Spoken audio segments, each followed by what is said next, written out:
And they did. They tried. They interviewed. My father, some others, invent whole new economy. He was told he'd never get the role. Too funny, too light, too wrong for the part. Pat Morita had spent decades making people laugh, and now that very success had become a prison.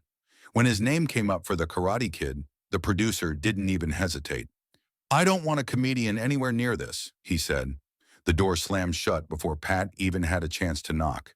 But what happened next? A single audition in an empty room with one man and a camera would shatter every assumption Hollywood had about who could carry drama. And before his death, Pat Morita opened up about what really happened behind the scenes of the movie that changed his life forever. This is the untold story of how a comedian fought his way into becoming one of cinema's most beloved mentors, and how he almost lost it all before it even began. In the early 1980s, Pat Morita wasn't a household name for serious acting. He was the funny guy from Happy Days, the stand-up comic who could deliver a punchline with perfect timing. Audiences loved him for his charm, his wit, his ability to make them smile. But that love came with a cost. Hollywood had put him in a box labeled comedian, and once you're in that box, escape feels impossible. When casting began for The Karate Kid, producers were looking for someone with gravitas, a war veteran, a mentor, someone who carried pain and wisdom in every glance. Pat Morita's name came up early, and it was dismissed just as fast. Producer Jerry Weintraub made his position clear. He wanted weight, seriousness, a man whose very presence commanded respect. In his mind, a comedian couldn't possibly be that man. Pat's name kept appearing on casting lists, and every time, it was crossed off before anyone even discussed it. No audition, no test, not even a conversation. It was as if the decision had already been made by an industry that refused to see beyond what it thought it knew. For Pat, this was crushing. He'd spent his whole life trying to be taken seriously, but his success in comedy had become a curse. Every laugh he'd earned now worked against him. He wanted to show depth, vulnerability, the kind of truth that only comes from lived experience. But no one was willing to give him the chance, except for one man, director John Avildsen, the same visionary who had made Rocky a cultural phenomenon, saw something different. He believed The Karate Kid wasn't just about martial arts. It was about mentorship, healing, and the bond between a broken boy and a quiet man with a painful past. Avildsen didn't care about big names or safe choices. He cared about truth, and he quietly started pushing back, insisting that every possible actor be tested, even the ones the producers didn't want to see. Still, the process dragged on. Weintraub and the studio searched everywhere else. Actors who looked the part, sounded the part, had the right dramatic resume. Pat Morita's name remained a whisper in the background, never taken seriously. Until finally, after weeks of resistance, Avildsen forced the issue. He demanded that Pat be given at least one audition, even if it was just to close the book. Reluctantly, Weintraub agreed. Pat was added to the very end of the list, the why not option, the formality before moving on. Nobody expected what happened next. When Pat walked into that audition room, he expected the usual Hollywood setup, people at a table, clipboards, maybe a camera in the corner. Instead, he found an almost empty space, just one man waiting for him, John Avildsen, holding a camera strapped to his shoulder with a heavy battery pack slung around him. Pat would later describe him as half man, half machine. It was strange, intimate, and completely different from anything he'd experienced before. Avildsen started recording the second Pat entered. There were no producers, no assistants, no one watching from behind a table. Just the two of them. At first, Pat felt nervous. This was his one shot, and the silence made every word feel heavy. But as the minutes passed, something shifted. Avildsen didn't interrupt, didn't rush, didn't direct. He just listened. That small freedom allowed Pat to stop performing and start being. He talked about his life, his struggles, what it meant to finally be given a chance. The exhaustion in his voice, from years of rejection, from fighting to be seen, became the rhythm of his speech. Slow, measured, full of quiet pain. And in that moment, Mr. Miyagi was born.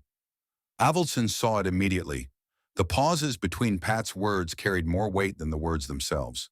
The tired eyes, the soft tone, the way he moved with careful intention. It all felt real. When the audition ended, Pat assumed it was over. He gathered his things and headed for the door. Then Avildsen said something that stopped him cold. "Pat, don't you want to take your script with you? You might need it." That one sentence changed everything. It wasn't a joke. It was a clue, a quiet signal that someone finally believed in him. For the first time, Pat felt hope. Maybe, just maybe, this was his moment. Avildsen knew he'd found his Miyagi, but Jerry Weintraub still wasn't convinced, so Avildsen let the footage speak for itself. In a meeting with producers, he played the audition tape. The room went silent as the screen came to life. There was Pat, not the comedian, not the guy from Happy Days, but a calm, steady figure with a presence that commanded attention. He wasn't delivering lines like an actor. He was speaking like someone who had lived them. When the tape ended, Weintraub leaned forward and said, "Hey, wait a minute. That looks like Miyagi." Avildsen turned to him and replied, "That's Pat Morita, the one you didn't want to read for the part." The room shifted. The same man who'd been dismissed without a chance was now the clear favorite. That single tape had broken through weeks of doubt. But winning over the room with one audition wasn't enough. The studio wanted proof that Pat could repeat that magic again and again. What followed was a grueling series of 5 separate tests, each one designed to push him, test his consistency, and prove he could carry the role under pressure. Pat walked back into rooms that had once dismissed him and stayed steady every single time. He didn't rush. He didn't push. He let the character breathe through him. The third test raised the stakes even higher. It was time to see if the chemistry between Mr. Miyagi and Daniel LaRusso could work. Ralph Macchio flew in from New York, and the two met for the first time on camera. Their first reads were simple, a few lines, a few exchanges. But underneath the words, something important started to show. Pat's patience gave Ralph room to be open, young, full of questions. Ralph's nervous energy gave Pat a reason to respond with care. The rhythm between them felt natural, unforced.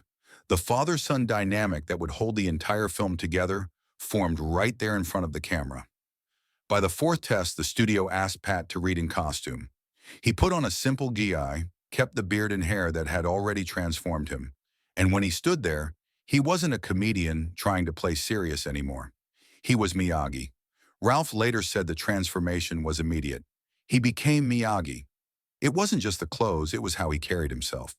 The fifth and final test stripped away every safety net. No set, no score, no crowd, just a cold soundstage, a camera, and 2 actors. They played key emotional moments. Pat kept his voice low and clear. Ralph responded not as an actor reading lines, but as a boy finding someone to trust. When the scene ended, the room stayed still. People didn't need to talk. They had seen the truth on the monitor. Then the phone rang. Pat was at home, trying not to think too much about the results. When he picked up, it was Jerry Weintraub on the other end.